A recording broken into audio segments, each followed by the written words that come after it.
So, what's going on, everybody? Peace and power and elevation be to all you beautiful folks out there. This your girl Tiffany coming through here live in effect.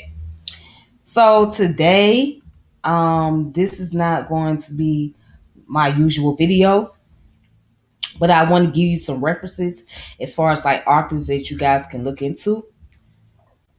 So, the person that I spoke of before in the past, and I'm going to bring her name up again. She's a very great historian. She deals with a lot on African and African American history. Okay, especially about Africans that were enslaved that was brought here to America as Muslims. So the person I'm talking about is Sylvaine Juoff. All right. Now I know you may wonder, well, why is the last name is pronounced as a J? Because in the French culture, right? She's Senegalese. Okay. So the name is the Dio is pronounced as Jo. It has the J sound. It has the J sound to it. So like when we say Shank Auntie Diop, it's not Diop. It's actually Jo. So her name is Juoff. All right, that's how you say her name, Juoff. So Simeon Juoff is a historian of African and African American history. Okay.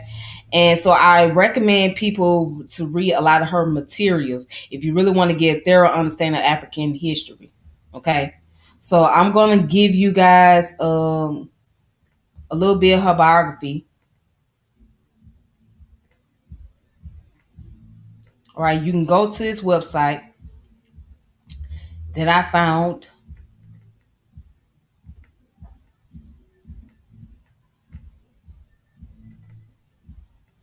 This website is called SylvainJouoff.com. This is her website. Okay. So right here, historian of African diaspora. All right. So she has a PhD, right? And she's award winning of African diaspora and curator. She is a visiting scholar at the Center for the Study of Slavery and Justice at Brown University and Lloyd International Honors College, University of North Carolina, Greensboro. Ju- Juoff is a member of the scientific committee of the International Coalition of Site of Conscious. Was in Maison de Ancle project on Gorée Island, Senegal. She is on the board of trustee of the African Diaspora International Film Festival. Okay. A social historian who authored and edited 13 books and curated 10 expositions, Dr. Juoff focuses on uncovering exceptional stories and topics that offer new insight into African diaspora. She has a special interest in the experience of the African deported to the Atlantic and Indian Ocean worlds of enslaved African Muslim and in Marronage. So she is the author of Slavery, Exile, the Story of American Maroons. If Tariq Nasheed was very smart, he should check out her information. Okay, instead of coming up with that bogus documentary called The American Maroons. But anyways, also she has another one called Servants of Allah, African Muslims Enslaved in the Americas. The 15th anniversary edition of Servant of Allah named Outstanding Academic Book in 1999.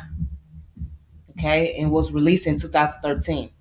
So, and she has another one called Dreams of Africa in Alabama, the slave ship Cotita, and the story of the last African brought to America.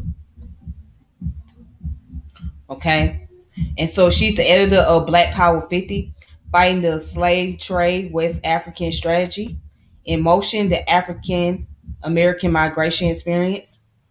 Okay, and she also written children books literature, which is called The Middle Passage, The Kings and Queens of West Africa. All right, and she has an illustrated book called Bentu's Braid, has been translated into French and Portuguese. All right. So it says in 2015, she was a keynote speaker addressing the United Nations General Assembly on the International Day of Remembrance of the Victims of Slavery and the Transatlantic Slave Trade on the topic Women and Slavery. It says a recipient of the Rosa Parks Award, the Dr. Betty Shabazz Achievement Award, Independent and Bush Achievement Award Diouf was the founding director of Leviticus Center for the Historical Analysis of Transatlantic Slavery at the Schomburg Center for Research in Black Culture of the New York Public Library. Okay, so she is the daughter of a Senegalese father and a French mother. Jouaf was born and grew up in France, lived in Senegal and Italy, and reside in New York. All right, so let's look under women in slavery real fast.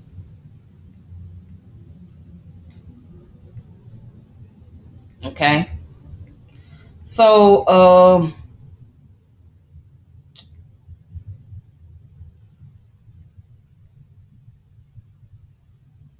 so right here in this website, this is where this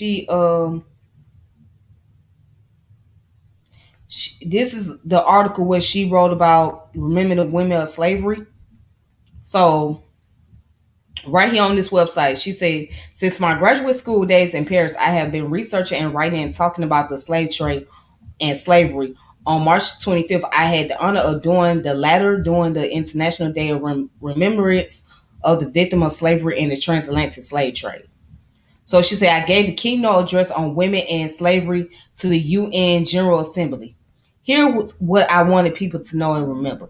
It is a great honor to be here among you as we commemorate the victims of slavery and the transatlantic slave trade. Those memory has been so movingly captured and rendered by architect Rodney Leon. This year, theme Women and Slavery comes fitly on the heels of International Women's Day and Women's History Month. This theme reminds us that no history, no present, no future can be written without recognizing the vital role of women that unfortunately is too often obscured, glossed over, forgotten, or even denied. All right, she said, so I am particularly pleased to be helping to break the silence that surround the women who were not simply the victim of transatlantic slave trade and slavery, but were also immense contributor to the creation of a new world. But first, let us remember that between the early 1500s and 1867, as many captives crossed the Atlantic as were forced out of Africa by all the other slave trades combined from 1500 CE to 1900. The transatlantic slave trade was the most massive forced migration in history. And now, do you see why I recommend that people read into her work? Because she really gets into a lot of detail. Now, if you want to read more into this website, you can. Okay, so I'm not going to read too much information, but I'm going to kind of stop right here. It says, as a result, from 1492 to 1820, 80% of the people who arrived in the Americas were Africans. Only 20% were Europeans. Africans landed in every country from Argentina to Bolivia, from every Caribbean islands to Honduras and North America.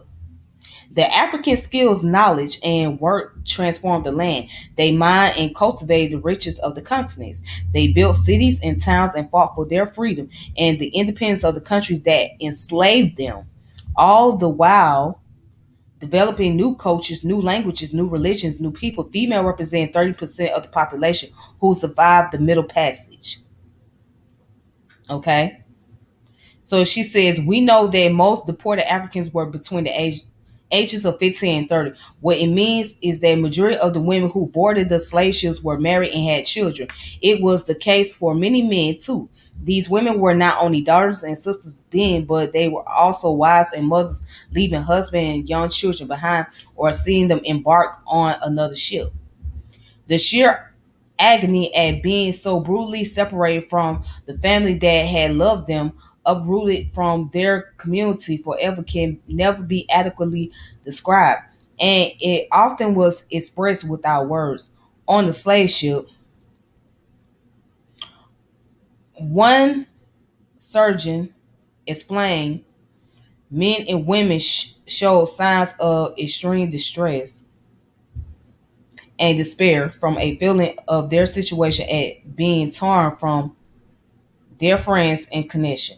They were often heard in the night making a howling, melancholy noise, expressive and extreme anguish. It was because they had dreamed that they were in their own country again and find themselves, when awake in the hold of a slave ship, the exquisite sensibility was particularly observable among the women, many of whom, on such occasion, he found in hysteric fits.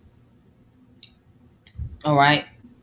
So then down here says the women who survived the ordeal represented 80% of all women who landed in the Americas before 1820. They present had considerable impact on the formation of the continent's society. They were central to demographic, social, and cultural development of the Western Hemisphere. All right. So again, you guys can check out more information. This come from the New York Public Library.org. This is the website. Okay. All right. So let's see.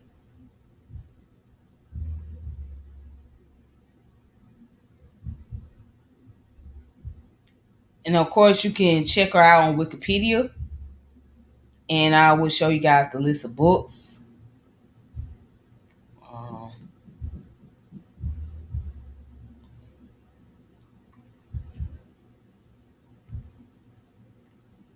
Now, there's a website where you can go and order books, which is called the Thrift Books.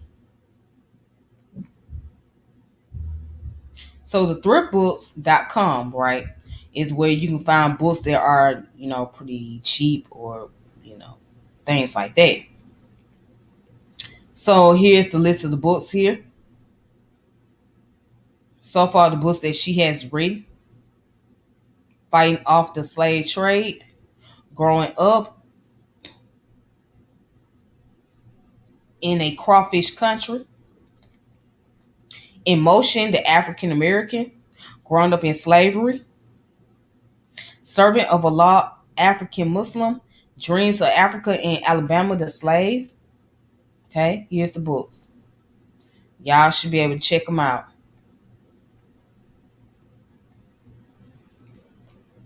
All right, so that's all the information I want to share with you guys for tonight. So I hope you all are able to enjoy that. If you get a chance to, please make sure you look you make sure you guys like and subscribe to the channel, hit the notification bell, share the channel, and until next time, I will be with you guys again. Okay, and I just wanted to share the name of the author and the name of the books and whatnot, and you guys can look at more into the information. You can get her books on Amazon. I highly recommend you guys get her books, especially when it talks about the Atlantic slave trade and the African Muslims that were brought here to America and elsewhere, Islam, um, just the cultural practice. I recommend you guys check her out. Okay. So until next time, peace and power and elevation. This your girl Tiffany, and I'm out. Thank you.